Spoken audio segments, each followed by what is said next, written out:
What's going on, y'all? So listen. So we are back again, y'all, for another episode review of Greenleaf Season 3, Episode 10, The Promised Land, baby. Let me just tell y'all.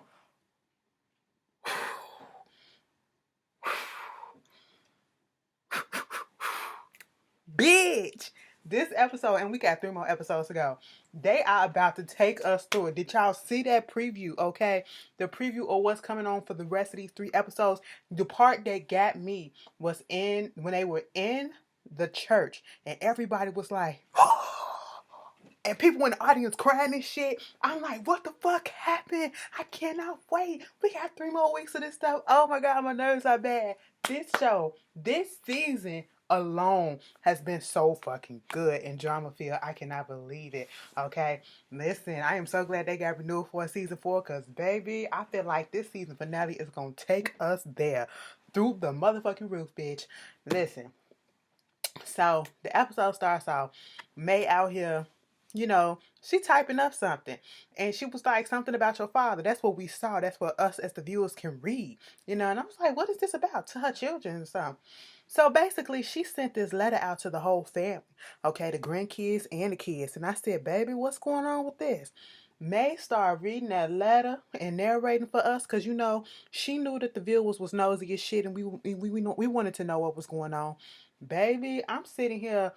It was basically announcing that they divorced, final, okay? And regardless of what's going on with them, they still their parents and stuff like that, and everything's still gonna be okay and all this stuff. I don't know if it was the words that she was reading or the way that she was reading it, but baby, when I seen Jacob start crying, I was already sitting there like this. It's fucked up. Cause Grace was sitting there reading it, and she was just like, no real expression, but like she really trying to read and grasp the words.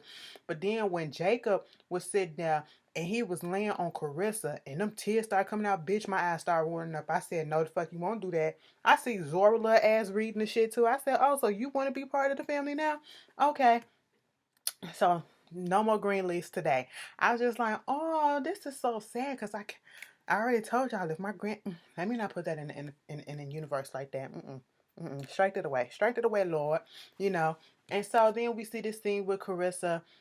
She talking about the fact that everybody's talking about how Tasha is gone and how everybody all upset about it. And she like, I don't give a fuck because some people was disrespecting the hell out of me anyway. They was up here thinking that this girl was still the first lady. No, bitch, I'm the first lady. And I'm finna go down to that office and I'm finna get my office and put my shit in there and make sure that they know that this is my domain. I said, go ahead, Carissa, because they was kind of playing your ass. And Jacob wasn't doing nothing about it to make it known that, this is my wife. I am the pastor of this church. So therefore, she is first lady. Then we get to the scene with Coralie. Okay.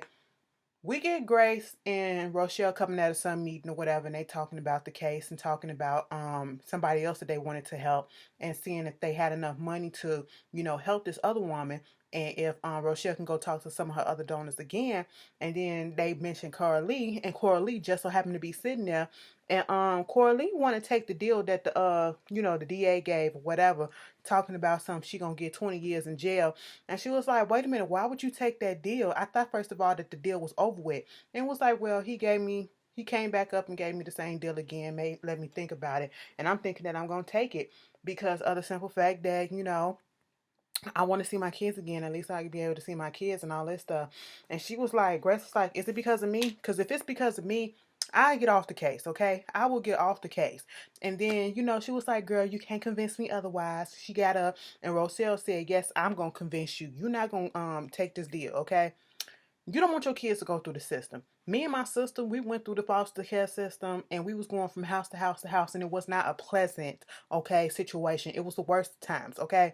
And it was like, you don't want that for your kids. I know how that feels to be, shipped off here, shipped off there, not really care for it and all this stuff. You don't want that for your kids. So she convinced her to fight. That was cool. Then you got Maxine Patterson coming through, and you see James, talking about the whole thing, and they shading each other.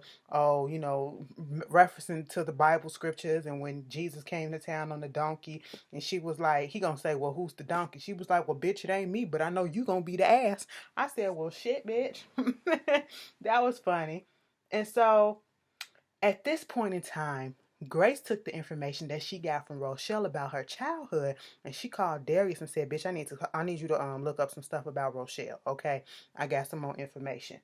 And then you got James coming in there talking to Rochelle about everything that's going on, the church talking, the town talking about the divorce or whatever. I said, "Damn, Rochelle, you can't wait." And they finna go out and have some drinks and shit like that. I said, "No, James, don't do this.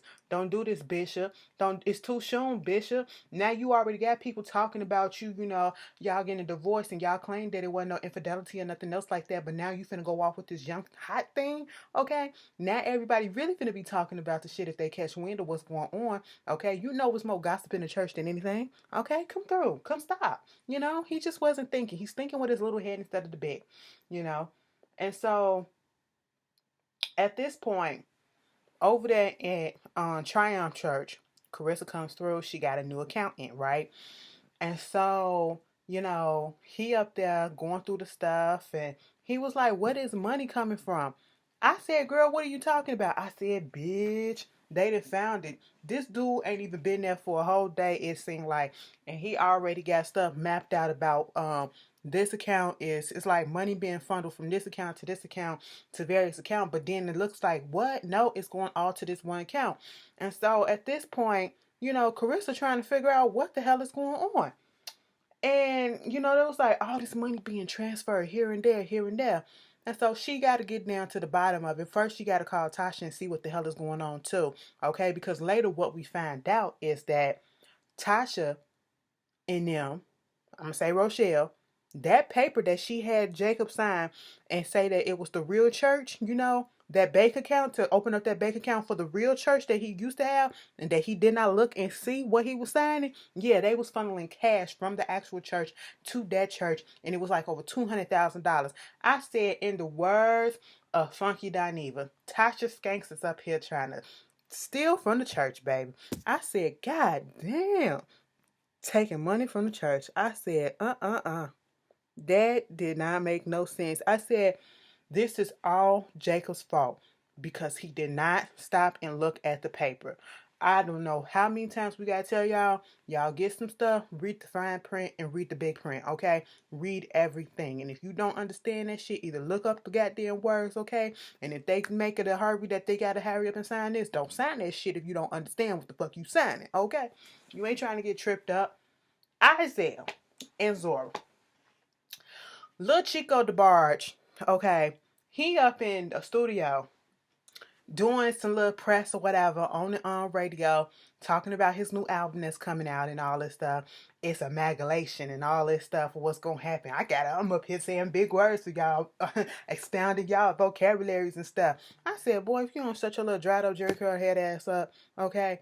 And it was like, let's take some calls from people listening, from the viewers, okay? And so we get this one girl that's like, "Hey Isaiah, so when is it true that you're going on tour? And when you do, can me and my girls get some tour floor tickets or whatever?" I mean, yeah, we going on tour, but the tour hasn't been set in stone what we doing, but we still working on it. And hit my DM so I can get you them tickets. I said, "What?" Zora sitting there like this. I said, "Girl, fix your face, but he bust your face, okay?" Because that's how I said. I was scared for Zora for a second. On the one hand, I'm like, "Zora, you brought this shit on your own self." But on the other hand, I don't like to see people getting hurt, okay? And especially in a domestic dispute. I do not like that shit. And at this point, at this point, um, another girl calls up there and was like, "I seen that whole thing on your live." I said, "So you really put that shit live, bitch? Oh, okay, you gonna be bitty badass. I see you went up there to that house and the thing that you did with them old people, whatever. Is that girl really your girl or whatever?" He never really said that Zora is his girl. And Zora was like, "Oh, okay." And then her phone beat. Okay. And see, this is what I feel as though this part was meaningful for the simple fact that there are so many entertainers out here in this business that have done some nasty and bad things that a normal person will get charged for, will get persecuted for, will have anybody else that's other normal people, regular folks coming down on them for. But because these people are celebrities, they bypass the whole thing. So that girl bypassed the whole fact that the daddy said that he out here beating on girls. She bypassed that whole thing. She just worried about if the bitch is really his girlfriend or not. That was it. I said, "Oh, so you want to be put up in that situation too?" Oh, okay. And so after that, Zora's phone beeped and she got a message saying that she got want to set up an interview for Spelman. And so at this point, um, you know, when that happened, he looked at her like, mind you, it was at the end of the interview. He looked at her like, "Bitch," and I said, "Girl," she hurried up like this. I was like, I ain't gonna be in no relationship with no motherfucker that I'm scared to talk to. I'm scared to do anything around. And when the interview was over, he gonna go over there to her. She giving him this jacket. You know what? You doing a lot of mistakes lately. I said, he gonna beat her ass in the car. Oh, I ain't finna do it right here in front of everybody, but I'm gonna beat your ass in the car. Okay. Later we seen the fact that she was upset at him, not claiming her, whatever, and talking about wanting to go to Spelman and do the interview and see if she can get in. He was like, wait, they was already in Atlanta. I said, you literally are in a whole nother, I was about to say country, a whole nother state. You went from Tennessee to Atlanta, okay, which is a city in Georgia, for somebody tries to correct me, and you're not by your parents.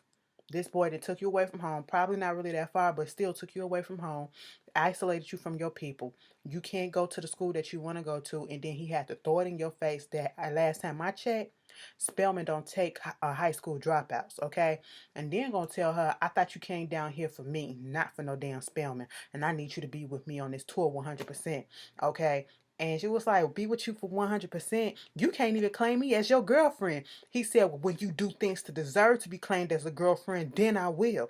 I said, so you just got a bitch laying up in your house and laying up in your bed with you and that ain't nothing to you? That ain't nothing to you. And I know you providing for her because she ain't got no damn job. Okay? But that ain't your girlfriend. And she don't deserve to be your girlfriend yet. And she had put a piece of cake on the table and he knocked that shit off the table and said, you know I'm watching my cards now. I said, and Zora, you still there?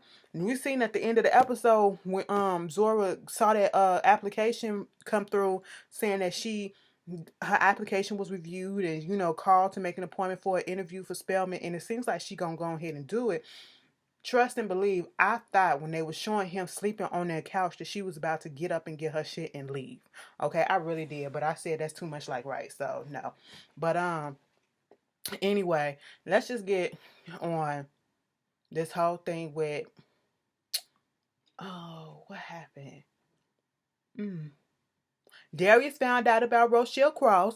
Okay, we got James and Rochelle. They out there on the porch, and they just necking. Okay, they just about to neck and all this shit. They too close. They rubbing out foreheads and shit like that.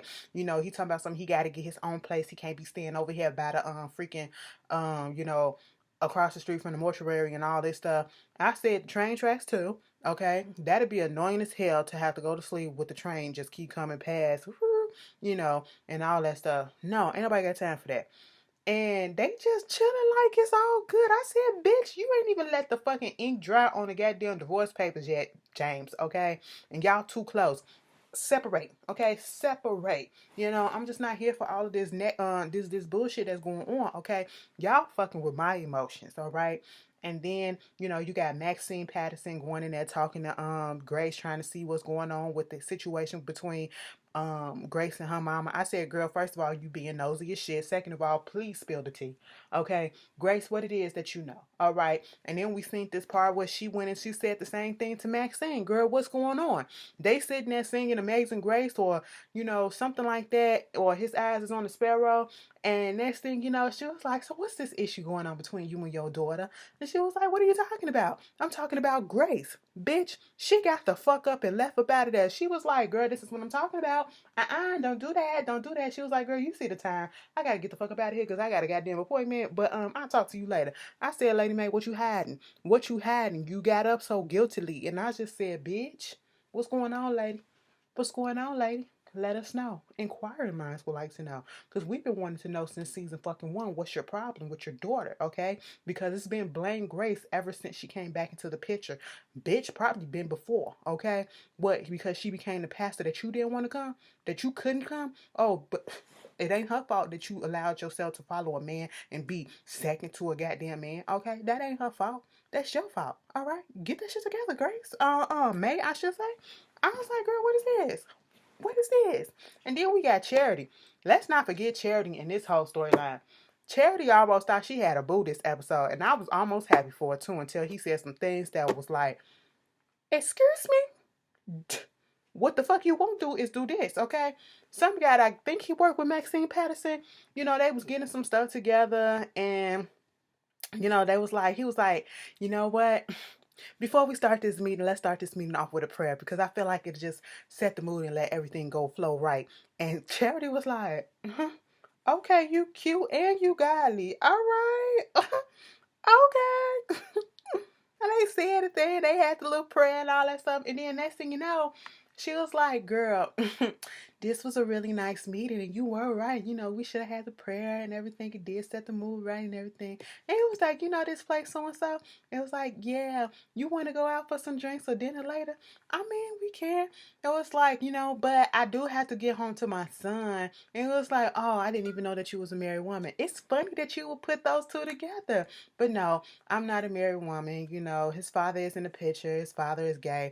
Now, see, this is where Charity had me fucked up. She didn't have to tell him that right off the rip, okay? First of all, it's not his business. And then he said, well, I feel sorry for you because that man was deceiving you, and sorry for him because he's still deceiving himself.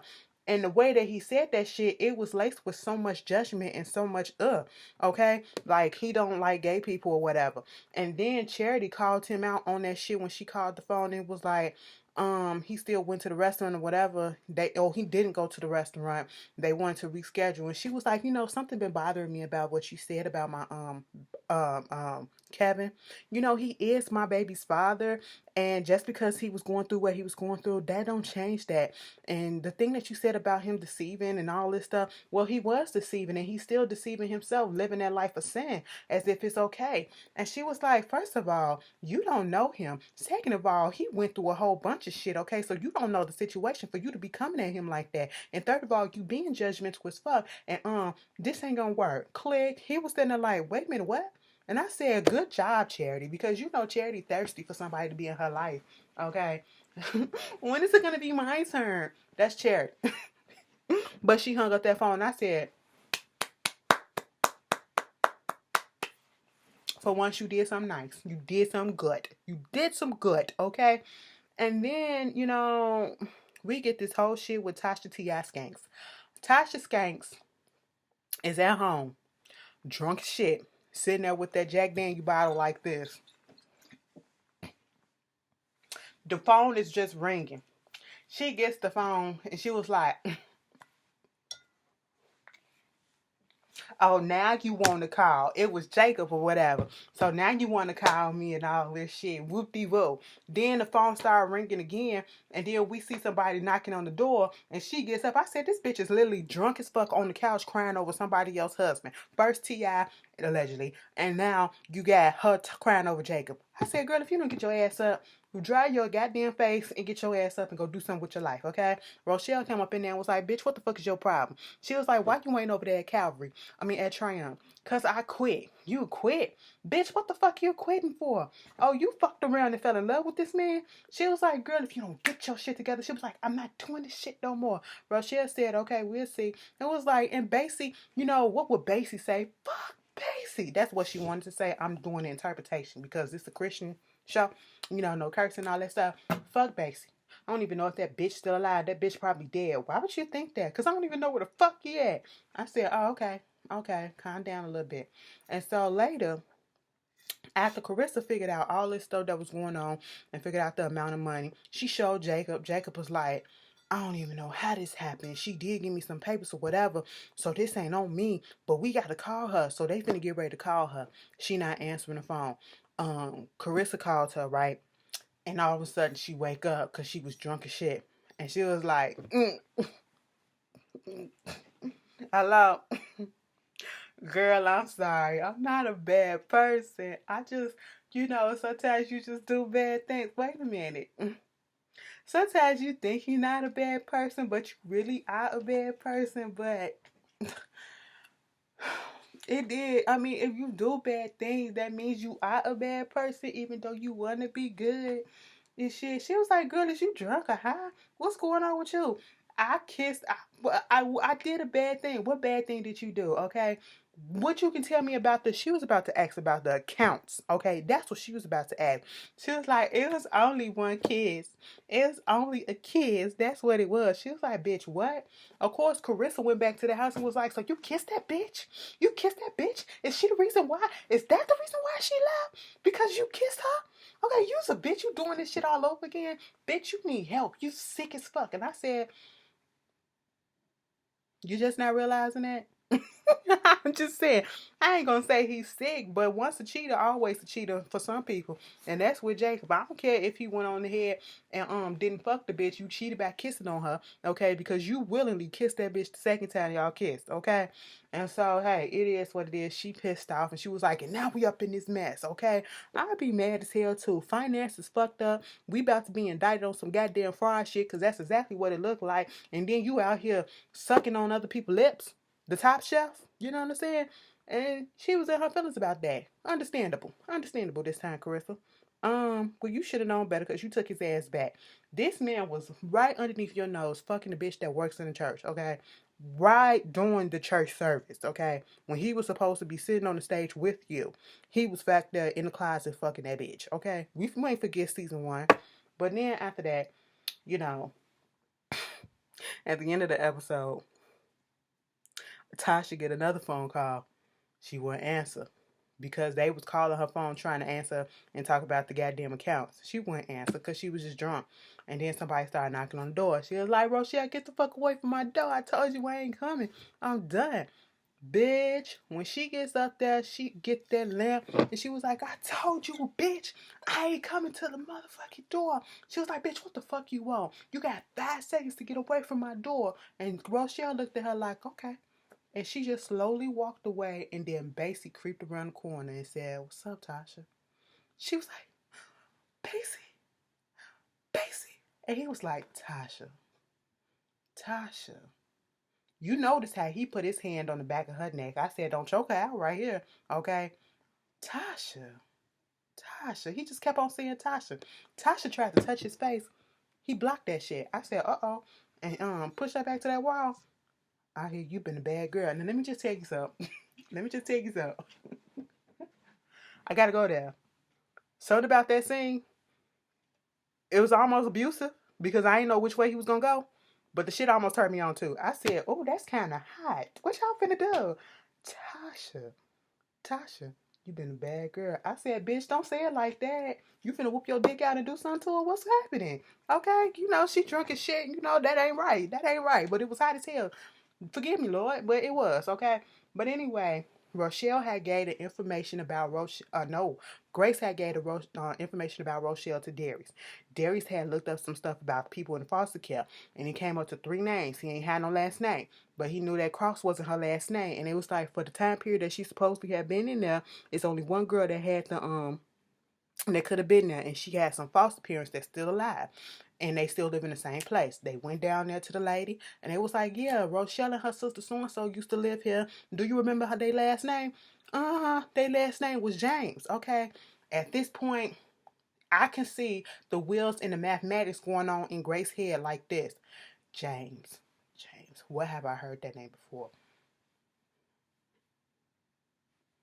Erase that. Move that over here.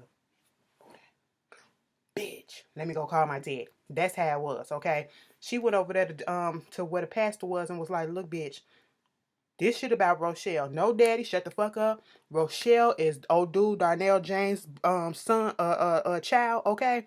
And Skanks, Basie, is her half brother." He was like, I said, "Yes. Good thing you really didn't fuck her. I hope." Okay. I was like, everything just coming clear, coming clear, coming clear. Okay. Now when Lady May had left Sister Patterson, okay, she went down there to visit Lionel. She was like, bitch, why the fuck you keep on calling me? He said, bitch, this ain't about you. This is about our daughter. I said,